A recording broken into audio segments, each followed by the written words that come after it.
नमस्कार दोस्तों, एक बार फिर से आप सभी का स्वागत है हमारे YouTube channel civil service institute में। देखिए, आज हम एक नया सेशन शुरू करते हैं, जिसमें कि हमारा टॉपिक होगा पूरा आधुनिक भारत का इतिहास। ठीक है? जैसे कि अगर आप हमारे चैनल विजिट करेंगे, इसके डिस्क्रिप्शन में आपको उसका लिंक मिल जाएगा। तो उसमें आपको पत्र लेखन का पूरा डिटेल मिल जाएगा। पत्र लेखन जो कि आरओ, एआरओ, यूपी पीसीएस में पूछा जाता है और यूपी ट्रिपल एससी में भी उससे ऑब्जेक्टिव टाइप के प्रश्न पूछे जा रहे हैं। और उसके बाद फिर यूपी स्पेशल की एक कंप्लीट सीरीज़ मिलेगी, जो कि 13-14 वीडियो के आसपास है। और इसी तरह से हमने ये सोचा है कि आधुनिक भारत के इतिहास के पर्टिकुलर जितने भी टॉपिक हैं, वो सारे हम यहाँ पे वन बाय वन कवर करेंगे। कैसे कवर करेंगे? जैसे कि लास्ट ईयर हमने पत्र लेखन को कवर किया, जैसे कि हमने यूपी स्पेशल को पूरा कवर अप किया, वैसे ही हम आधुनिक भारत के इतिहास को कवर करेंगे। तो उसमें हम यहाँ पे करेंगे क्या कि जैसे chapter wise one two three ऐसे इस तरह से चैप्टर वाइज लेके चलेंगे। जैसे कि हमारा जो स्टार्टिंग का चैप्टर आता है आधुनिक भारत के इतिहास में, यूरोपीय कंपनियों का आगमन। अब इससे पूरे एक तो ये जो लास्ट ईयर के प्रश्न हैं ये सारे लिए गए हैं यहाँ पे। ये प्रश्न जो भी हैं ये मतलब एग्जामिनेशन में पूछे गए हैं। वो यूपी पीसीएस में आए हैं, आरओ एआरओ में आए हैं, और एपीएस मतलब लोक सेवा आयोग उत्तर प्रदेश की जितनी भी परीक्षाएं होती हैं वो सारे प्रश्न इसमें से कहीं ना कहीं मिल लिए गए हैं, जो कि आए हुए हैं। तो उनको प्रश्नों को हम डिस्कस करते समय पर्टिकुलर उससे रिलेटेड जो फैक्ट होगा उनको हम डिस्कस करेंगे कि आपका जो ओवरऑल उसके नियर का फैक्ट हो वो सारा क्लियर हो जाए, जिससे कि आगे अगर एग्जामिनेशन में इस टाइप के प्रश्न आते हैं, थोड़ा हट के भी आते हैं, तो आपको करने में दिक्कत ना हो और थोड़ा पढ़ने में इंटरेस्ट एक बना रहे। एक सबसे पहले तो प्रश्न आएगा आपके सामने। अब इसके बाद इसके चारों डायमेंशन को हम वन बाय वन सारी चीज़ें करेंगे। जैसे कि यहाँ पे प्रश्न लिखा गया कि वास्को ड गामा कालीकट तट पर कब पहुंचा। तो जाहिर सी बात है ये 1498 में पहुंचा। अब वास्को डी गामा क्या था? एक पुर्तगाली था। अब जब पुर्तगाल की बात आ गई तो पुर्तगाल के बारे में हम सारी डिटेल यहीं पे क्लियर कर लेंगे। वैसे इससे रिलेटेड और भी सारे प्रश्न अक्सर पूछे जाते हैं, तो एक ही प्रश्न से हमने पूरे अपने पुर्तगीज का जितना भी एरिया है ओवरऑल टोटल उनको कवर अप कर लिया। तो हमें आगे चल के जो भी प्रश्न आएंगे वो सिंपल होते चले जाएंगे। ये मतलब आगे बढ़ने का हमारा एक तरीका होगा। तो मैंने यहाँ पे थोड़ा समय इसलिए आपका लिया क्योंकि ये एक स्टार्टिंग का टॉपिक है। तो इनको इस हिसाब से हम लेके चलेंगे, जिससे आपकी तैयारी भी अच्छी हो जाए और एक पर्टिकुलर इंटरेस्ट भी बना रहे। ठीक है? तो हम इसको शुरू करते हैं आज, आधुनिक भारत का इतिहास। इसमें देखिए यूरोपीय कंपनियों का आगमन ऐसे आएगा, फिर उसके बाद अनदर जो टॉपिक है जैसे कि ईस्ट इंडिया कंपनी, बंगाल के नवाब, और ऐसे करके फिर क्षेत्रीय शासक पंजाब मैसूर, और फिर 1857 के जो रिवॉल्यूशन है, गवर्नर जनरल, ये सारा पूरा ओवरऑल हमने टॉपिक बना के रखे हैं वन बाय वन। तो इसमें पूरा modern history one by one सारी चीज़ें हम कवर अप कर लेंगे। अब कितने वीडियो बनते हैं देखिए, मतलब प्रश्न के हिसाब से क्या होता है। तो इसको हम शुरू करते हैं वन बाय वन सारी चीज़ों को। ठीक है? तो यहाँ पे आज का जो हमारा टॉपिक है, यूरोपीय कंपनियों का आगमन। ठीक है? देखिए, इससे प्रश्न मॉडर्न हिस्ट्री में हमेशा पूछे जाते हैं। आप अगर अनसॉल्व उठा के देखेंगे तो आपको लगेगा कि हाँ ये सारे प्रश्न पूछे गए हैं, और ये सारे वैसे भी प्रश्न आए ही आए हैं। तो यहाँ पे जो सबसे पहला प्रश्न दिया गया है, वो सॉरी सबसे पहला जो पॉइंट दिया गया है वो है वास्को डिगामा कालीकट तट पर पहुंचा। कब पहुंचा? 498 ईस्वी में पहुंचा। ठीक है? अब वास्को डिगामा अब क्या था? तो ये एक पुर्तगीज था। ठीक है? यानी पुर्तगाली था एक। तो वास्को डिगामा यहाँ पे आया 17 मई 1498 को। ये डेट भी याद रखिएगा, एक दो बार एग्जामिनेशन में पूछा गया कि डेट कब आया। 17 मई को आया, 15 मई को आया, 14 मई को आया। तो ये 17 मई 1498 को वास्को डिगामा जो है वो इंडिया पहुंचा। इंडिया कहाँ पहुंचा? तो ये एक बंदरगाह पे पहुंचा। जाहिर सी बात है, जहाज से आया था तो बंदरगाह पे ही उतरेगा। और उस बंदरगाह का नाम था कप कटाबू। ठीक है? कप कटाबू बंदरगाह पे उतरा। किसकी सहायता से आया था ये अब्दुल मजीद की सहायता से आया था। देखिए, मैं जितने भी फैक्ट बता रहा हूँ ये सारे पूछे गए हैं। और उस समय शासक कौन था? वो था जमोरिन। तो जमोरिन ने इसका किया स्वागत खूब अच्छी तरीके से। ठीक है? वास्को डिगामा का उसके बाद ये रहा यहाँ पे, अच्छा खासा खाया पिया, जो उसको सामान लेना देना था उसने किया, और ये फिर वापस चला गया। अब ये फिर वास्को डिगामा आएगा 1502 में। ठीक है? और जब 1502 में नेक्स्ट टाइम आएगा तो यही जमोरिन इससे लड़ाई करेगा। ओके? चलिए खैर, वो तो अभी बात की चीज़ें, भी बाद में हम आएंगे वहाँ पे। देखिए, हिस्ट्री को जब आप इस तरह से पढ़िए ना तो एक इंटरेस्ट क्रिएट करती है कि अच्छा उसके बाद क्या हुआ, अच्छा उसके बाद क्या हुआ। तो चीज़ें इंटरेस्टेड बनी रहती हैं और कभी रटने उटने की ज़रूरत नहीं पड़ती है। और इतिहास को वैसे भी आप रट नहीं सकते हैं। अगर आप रटने की कोशिश करेंगे तो बहुत सारा सब कुछ है, फिर रटते रह जाएंगे। तो यहाँ पे हमने डिस्कस किया ये सारी चीज़ें वास्को डिगामा के बारे में, यानी पुर्तगीज कब आए कब नहीं आए, ये सारी चीज़ें। इसके बाद अगर इसी में थोड़ा सा और आगे चीज़ों को एक्सपेंस कर लें तो 1498 में तो आया वास्को डी गामा, उसके बाद फिर ये वापस गया और फिर 1500 में आया एक, उसका नाम था पेड्रो अल्वारेज, ठीक है। और उसके बाद फिर 1502 में वास्को डी गामा इंडिया आया। और 1502 में जब ये इंडिया आया तो इसका फिर युद्ध हुआ, वो सारी कहानी पे हम नहीं जा रहे हैं अभी। उसके बाद एक नया गवर्नर भेजा पुर्तगालियों ने, उसका नाम था फ्रांसिस्को दी अल्मीडा, ठीक है। ये काफ़ी इंपॉर्टेंट है, प्रश्न पूछे जाते हैं इससे। फ्रांसिस्को डी अल्मीडा से इसका जो टाइम पीरियड रहा है वो रहा है 1505 से लेके 1509 तक का। ये गवर्नर था, पुर्तगाली का पहला गवर्नर था इंडिया में। और इसने कुछ पर्टिकुलर नीति शुरू की, जो एक तो नीले शांत यानी नीले शांत जल की नीति शुरू की इसने। फिर काटेज आर्मिडा काफिला शुरू किया, मतलब एक परमिट बनाना स्टार्ट किया कि जो भी जहाज आएंगे वो हमसे परमिट लेके ही जाएंगे, अन्यथा नहीं जाएंगे। और गर्म मसाला बारूद इन सब का इन्होंने व्यापार स्टार्ट किया। इसके बाद 1509 के बाद पुर्तगीज में अगर हम बात करें तो एक नया आया 1509 से लेके उस 1515 तक का कार्यकाल था, उसका नाम था अल्बुकर्क, ठीक है। देखिए अल्बुकर्क को ही वास्तविक संस्थापक माना जाता है सत्ता का इंडिया में पुर्तगालियों का। 1510 में इसने गोवा बीजापुर के आदिल शाह से ले लिया, 1511 में मलक्का, 1515 में हरमुज, ये सारा इसने हथिया लिया। और इसी ने पुर्तगाली युवकों को मतलब भारतीय स्त्री से शादी करने की यानी विवाह की नीति इसने बनाई, जिससे कि जनसंख्या वृद्धि हो सके। इसकी राजधानी क्या थी इस समय, ये इंपॉर्टेंट है। राजधानी जो थी वो थी कोचीन में, ठीक है। इसके बाद फिर इसका तो टाइम पीरियड खत्म हो गया। इसके बाद है नूनहो डी कुन्हा, ठीक है। देखिए ये जो जितने भी नाम है ये सब इंपॉर्टेंट हैं, पूछे गए हैं। इसका जो टाइम पीरियड रहा वो 1529 से लेके 1538 तक का, और इसकी गोवा राजधानी रही है। भारत के पूर्वी तटों पर अधिकतर रहे हैं। मेनली जो पुर्तगीज है अगर आप मैप में देखेंगे तो आपको पश्चिमी तट पर ही मिलेंगे, ठीक है। और जापान के साथ इसने व्यापार व्यापार भी किया है कुन्हा ने। उसके बाद 1540 से लेके 1576 तक का शक्ति का नाजायज प्रदर्शन किसने किया है, ये पुर्तगीज ने किया है। इन्होंने ही धार्मिक न्यायालय की स्थापना की थी। तो ये सारी चीज़ें पुर्तगीज के बारे में है। उसके बाद फिर इनका मतलब विघटन हुआ 1642 में। इनका सूरत गोवा समझौता हुआ अंग्रेजों से, और 1661 में चार्ल्स द्वितीय और कैथरीन की शादी हुई, जिसमें बॉम्बे दहेज में इन्होंने अंग्रेजों को दे दिया था। और उसके बाद इनका पूरा सब पावर वार सब खत्म हो गया था। उसके बाद फिर इनका विघटन हुआ, और विघटन के कारण में फिर वही 2-3 कारण पूछे जाते हैं, क्या क्या था। धार्मिक असहिष्णुता, विजयनगर साम्राज्य का पतन, और पुर्तगाल ने स्पेन को जीत लिया था। तो ये सारी चीज़ें पुर्तगीज के बारे में रही हैं। अब हमने जितनी भी चीज़ें डिस्कस की हैं वो सारी चीज़ें आपको 1 बाय 1 मिलेंगी, प्रश्न के रूप में मिलेंगी, ठीक है। तो दूसरा है इसमें, पुर्तगाली उपनिवेश का प्रथम वायसराय कौन था, जाहिर सी बात है फ्रांसिस्को दी अल्मीडा। इसका टाइम पीरियड 1505 से 1509। गवर्नर, इसकी जो कुछ पॉलिसीज हैं उनके बारे में हमने डिस्कस किया। वास्को डिगामा का कालीकट में स्वागत किसने किया था, जमोरिन ने किया था पहली बार। दूसरी बार तो लड़ाई की थी इसने। क्यों लड़ाई की थी आप हमें कमेंट करिएगा। उसके बाद फिर समुद्री यात्री और देश, तो यहाँ पे कुछ समुद्री यात्री हैं और उनसे रिलेटेड देश हैं, कौन कौन से हैं। तो वास्को डिगामा कहाँ का था, पुर्तगाल का था। क्रिस्टोफर कोलंबस स्पेन का था। कैप्टन कुक ग्रेट ब्रिटेन का, और तस्मान हॉलैंड का था, ठीक है। ऐसा ही प्रश्न अब की बार बीपीएससी में आया, जो 69 बीपीएससी में, इससे रिलेटेड ही था। भारत में पुर्तगाली शक्ति का वास्तविक संस्थापक कौन था, जाहिर सी बात है अल्बुकर्क था। टाइम पीरियड क्या था अल्बुकर्क का, 1509 से लेके 1515। और गोवा इसने जीता था 10 में, 11 में मलक्का, 15 में हरमुज, और फिर इसकी राजधानी क्या थी, कोचीन, ठीक है। गोवा को राजधानी कुन्हा ने बनाया था।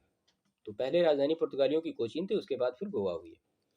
इसके बाद नेक्स्ट है इसमें, एक मिनट, नेक्स्ट है पुर्तगालियों ने भारत में प्रथम दुर्ग का निर्माण किया, कहाँ पे किया, कोचीन में किया। किसने किया, अल्बुकर्क ने ही तो किया था, उसी को राजधानी बना दिया बाद में। मध्यकाल में सर्वप्रथम भारत में व्यापार संबंध स्थापित करने वाले थे, कौन थे, पुर्तगाल थे, सबसे पहले यही एंट्री लिए थे। इसके बाद है भारत में प्रथमतः सामुद्रिक व्यापारिक केंद्र स्थापित किया, किसने किया, पुर्तगालियों ने किया, सबसे पहले तो यही आए। नेक्स्ट है इसमें, बंगाल की बांदेल, चिंसूरा, हुगली तथा श्रीरामपुर फैक्ट्रियों में एक जो पुर्तगालियों द्वारा स्थापित की गई थी, वो कौन सी की गई थी, हुगली की, ठीक है। पौंडीचेरी के संदर्भ में सही कथन है, ये सही कथन है, क्या है? तो ये प्रश्न पूछा गया था, ऐसे प्रश्न आए थे, 4 कथन दिए गए थे, तो उसमें से सही कथन ये है, तो डायरेक्ट यहाँ पे ये लिखा हुआ है। पौंडीचेरी पर कब्जा करने वाली पहली यूरोपीय शक्ति कौन थी? पुर्तगाली थी।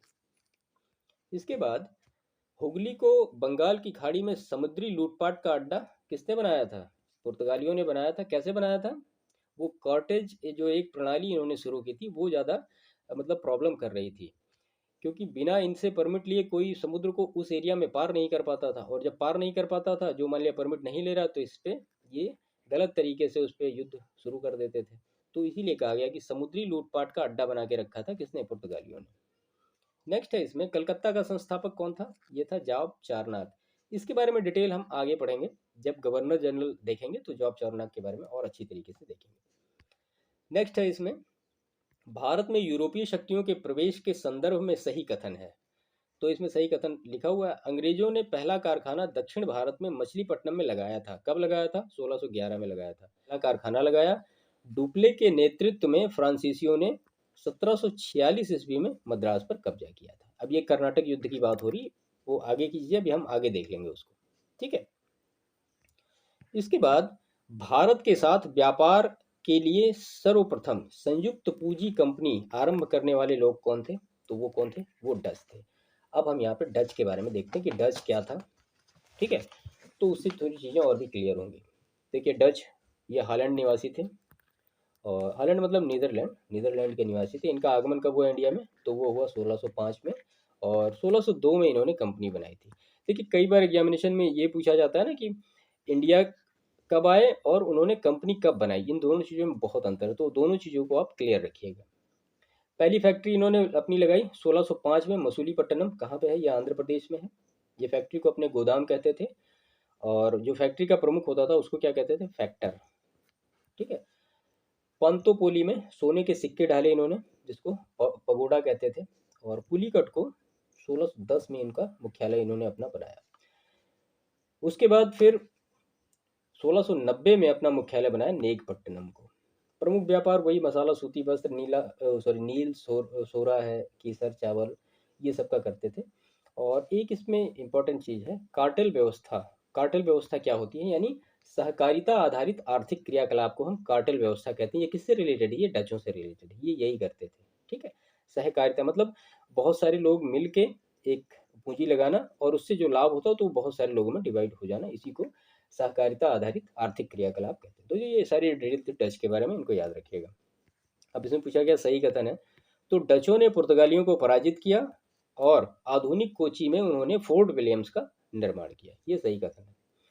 नेक्स्ट है इसमें, भारत में ईस्ट इंडिया कंपनी की सफलता का राज क्या था?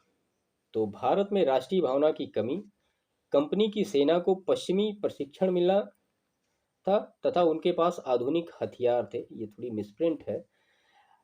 भारतीय सैनिकों में राष्ट्रीय भावना का अभाव, जिसके फलस्वरूप कोई जो उन्हें अच्छा वेतन दे अपनी सेवा में लगा सकता था। तो ये ईस्ट इंडिया कंपनी की सफलता का राज था। अब हम यहाँ पे देखते हैं अंग्रेज के बारे में, ठीक है। तो 31 दिसंबर 1600 को 15 वर्ष के लिए इनको एकाधिकार मिला, यानी 15 वर्ष के लिए मोनोपोली दी गई ईस्ट में व्यापार करने के लिए। और इस कंपनी का पूरा नाम आप एक बार देख लीजिए। तो इस कंपनी का पूरा नाम था, जो ईस्ट इंडिया कंपनी है, सिंपल छोटे भाषा में, the governor and company of merchant of London into the east Indies. ये पूरा नाम है, काफ़ी बड़ा नाम है इसका, और इसको शॉर्ट में हम कहते हैं ईस्ट इंडिया कंपनी, ठीक है। 1593 में एक कंपनी आई थी, इसका नाम था लीवेंट कंपनी। एक बार पीसीएस में पूछा गया है, और ये फैक्ट जल्दी कहीं मिला नहीं ना। लीवेंट कंपनी स्थलीय मार्ग से व्यापार करने के लिए आई थी लीवेंट कंपनी, ठीक है, 1593 में। कैप्टन हॉकिंस, नाम आपको याद आ रहा होगा, ये किसका राजदूत था? जॉन फर्स्ट का राजदूत था। 1608 में आया था। किस जहाज से आया था? एक बार तो ये भी प्रश्न पूछा गया किस जहाज से आया, तो वो बीगल जहाज से आया था। कहाँ उतरा था? सूरत में उतरा था, और जहांगीर से मिला। जहांगीर ने पहले अनुमति दी फैक्ट्री लगाने की, फिर बाद में अनुमति हटा दी, ठीक है। उसके बाद फिर 1611 में मसूलीपट्टनम में फैक्ट्री अपनी लगाई। लेकिन अगर स्थायी रूप से देखा जाए तो 1613 माना जाता है सूरत में जो अपनी फैक्ट्री स्थापित की, यानी किलाबंद फैक्ट्री जो लगाई वो सबसे पहले सूरत में लगाई, बाकी वैसे नॉर्मल 1611 मसूलीपट्टनम में स्थापित कर दी। तो ये दोनों फैक्ट आप याद रखिएगा, इनमें अक्सर कन्फ्यूजन होता है कि 1611 है 1613 है। और इनसे एक निर्णायक संघर्ष किसका किसका हुआ, अंग्रेज और डच का हुआ, जिसको कहते हैं बेदरा का युद्ध। काफ़ी इंपॉर्टेंट युद्ध है, 1769 बेदरा का युद्ध। इसमें अंग्रेज जीते थे और डच बाहर हो गए थे, उसके बाद वो चले ही गए। ठीक है, तो ये सारा इसका डिटेल था। इसके बाद इसमें नेक्स्ट है, ब्रिटिश कंपनियों में भारत में व्यापार करने का पहला अधिकार पत्र प्राप्त हुआ था किसे, तो लीवेंट कंपनी को। हमने भी देखा 1593 में, याद रखिएगा इसे। लंदन में ब्रिटिश ईस्ट इंडिया कंपनी के गठन के समय भारत का बादशाह कौन था, अकबर था। कब हुआ गठन उसका, 1600 में। ठीक है, तो इस समय अकबर था। अकबर का टाइम पीरियड हमें कमेंट करिए कितना है। इसके बाद नेक्स्ट है, वह मुगल सम्राट जिसके शासनकाल में इंग्लिश ईस्ट इंडिया कंपनी ने भारत में सर्वप्रथम कारखाना स्थापित किया, तो कौन था वो, जहांगीर था। ठीक है, देखिए जब कैप्टन हॉकिंस आया तो पहली बार तो मिला सूरत में जहांगीर से, तो पहले इसने अनुमति भी दी, लेकिन फिर बाद में अनुमति नहीं दी। वो पुर्तगालियों के चक्कर में इधर उधर थोड़ा सा डिबेट करते रहे, लड़ाते रहे। 1611 में उन्होंने मछलीपट्टनम में स्थापित किया और फिर 1613 में एक किलाबंद फैक्ट्री का निर्माण किया सूरत में। ये देखिए नीचे प्रश्न भी है, भारत में 1613 ईस्वी में अंग्रेजों ने अपनी पहली फैक्ट्री स्थापित की कहाँ पे, सूरत में। लेकिन 1611 में भी मसूलीपट्टनम में अपनी फैक्ट्री स्थापित की थी, लेकिन वो किलाबंद फैक्ट्री नहीं थी, वो सिंपल ऐसी थी। इसके बाद नेक्स्ट है इसमें, वह अंग्रेज अधिकारी जिसने पुर्तगालियों को स्वाली के स्थान पर हराया था, तो वो थॉमस बेस्ट था। इसके बाद नेक्स्ट है, यूरोपीय व्यापारिक कंपनियों में सूरत में सर्वप्रथम अपना कारखाना स्थापित किया, किसने किया, अंग्रेजों ने किया 1613 में। ब्रिटिश 1661 में विवाह हो गया था चार्ल्स सेकेंड का और कैथरीन का, तो पुर्तगालियों ने बॉम्बे दहेज में दे दिया था 1668 में। ठीक है, ये आप याद रखिएगा। इसके बाद नेक्स्ट है इसमें, ईस्ट इंडिया कंपनी का गवर्नर जिसे औरंगजेब द्वारा भारत में निष्कासित किया गया, वो कौन था, सर जॉन चाइल्ड। प्रथम कर्नाटक युद्ध का तात्कालिक कारण क्या था। अब कर्नाटक युद्ध का क्या है, अंग्रेजों द्वारा फ्रांसीसी जहाज़ों का अधिग्रहण। अब हम यहाँ पे फ्रांसीसियों के बारे में देख लेते हैं, क्योंकि फ्रांसीसी और अंग्रेजों ने ही क्या लड़ा था, कर्नाटक का युद्ध लड़ा था, जिसको हम एंग्लो फ्रेंच कॉन्फ्लिक्ट के नाम से जानते हैं इंडियन हिस्ट्री में। एंग्लो फ्रेंच कॉन्फ्लिक्ट, इसी को कहते हैं कर्नाटक वार या कर्नाटक युद्ध। ठीक है, अब फ्रांसीसियों के बारे में थोड़ी डिटेल लेते हैं। 1667 में ये इन्होंने एक कंपनी बनाई 64 में, 1664 में। इंडिया आया ये 1667 में। ठीक है, और सारी कंपनियों में, और इसमें थोड़ा सा एक डिफरेंस है, ये एक गवर्नमेंट की कंपनी थी, और सारी जितनी भी कंपनियां अभी तक हमने देखी, डच की देखी, अंग्रेज की देखी, पुर्तगीज देखी, तो वो सारी एक प्राइवेट कंपनी थी। तो ये एक राजकीय कंपनी थी, और उस समय वहाँ का शासक था लुई 14th, यानी लुई 14वां। और ये किस वंश का शासक था, ये भी एक बार पूछा गया है, तो ये बूर्बो वंश का शासक था। ठीक है, कोलबर्ट यहाँ का व्यापार वाणिज्य मंत्री था। फ्रैंको कैरो के नेतृत्व में 1668 में सूरत में इन्होंने अपनी फैक्ट्री लगाई थी। ठीक है, इसके बाद फ्रांसिस मार्टिन पुडुचेरी को मुख्यालय बनाया, और यहाँ का पहला महानिदेशक कौन बना, ये फ्रांसिस मार्टिन बना। ड्यूमा, फ्रांसीसियों का सर्वाधिक विस्तार किसने किया, ड्यूमा ने किया। उसके बाद फिर डुप्ले आ गया, और डुप्ले जब से आया तब से एंग्लो फ्रेंच कॉन्फ्लिक्ट लगातार चलता ही रहा, बाद में उसको हटाया ही गया इसी के चक्कर में। अब हम आते हैं अपने कर्नाटक युद्ध पे, या एंग्लो फ्रेंच कॉन्फ्लिक्ट पे। ठीक है, दोनों चीज़ें याद रखिएगा। तो अगर यहाँ पे कर्नाटक युद्ध की बात करें, कब से कब तक होता रहा वो, तो वो 1746 से लेकर 1763 तक का ये हुआ, और इस दौरान तीन मतलब युद्ध हुए। प्रथम कर्नाटक युद्ध, द्वितीय कर्नाटक युद्ध और तृतीय कर्नाटक युद्ध। देखिए, प्रथम कर्नाटक युद्ध और द्वितीय कर्नाटक युद्ध और तृतीय कर्नाटक युद्ध में अगर तीनों साइड में देखा जाए कौन कौन थे, तो डुप्ले था, यानी फ्रेंच थे, अंग्रेज थे, और उसके बीच में नासिर जंग और मुजफ्फर जंग, ये दोनों इधर उधर होते रहे। लेकिन जो मेन युद्ध हो रहा था वो फ्रेंच और अंग्रेज की अपनी मतलब उसके लिए वो लड़ रहे थे कि किसकी पावर ज़्यादा है, कौन यहाँ रहेगा कौन नहीं रहेगा। और इसी के बाद फिर फ्रांसीसी को बाहर ही कर दिया था। इसी युद्ध में अंग्रेज जीते थे तीनों कर्नाटक युद्ध में, और फ्रेंच हार गए थे। तो तो यहाँ पे पहला जो चरण हुआ वो हुआ 1746 से लेके 1748 तक। मैं आपको पूरी मतलब इतिहास इसमें नहीं डिस्कस कर रहा हूँ, मेन जो उसका पार्ट है वो डिस्कस मैं कर रहा हूँ। तो इसको कहते हैं सैन थोमे का युद्ध। और 1748 में एक इम्पॉर्टेंट ट्रीटी हुई जिसको हम कहते हैं एक्सला सापेल ट्रीटी, यानी एक्सला सापेल की संधि जो 1748 में हुई। ठीक है। द्वितीय जो एंग्लो फ्रेंच कॉन्फ्लिक्ट था वो 1749 से लेकर 1755 के बीच में हुआ।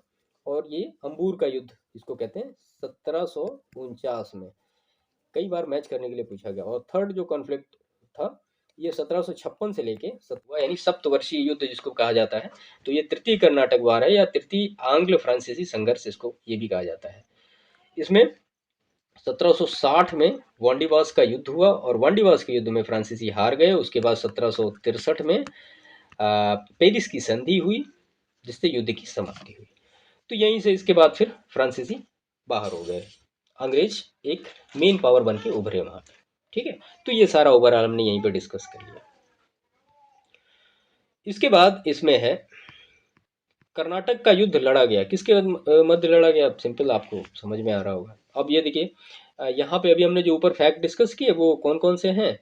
तो पहला कर्नाटक युद्ध एक्सला चापेल की संधि, द्वितीय कर्नाटक युद्ध अनिर्णायक युद्ध, तृतीय कर्नाटक युद्ध पेरिस की संधि, और उसके बाद प्रथम मैसूर युद्ध किसका हुआ, ये ब्रिटिश की हार।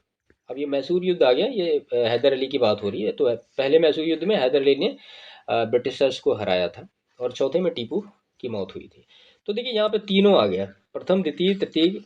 अब इनका आप टाइम पीरियड भी याद रखिएगा, मतलब कि कब कब हुए, क्योंकि कई बार एग्जामिनेशन में ये भी पूछ लिया जाता है।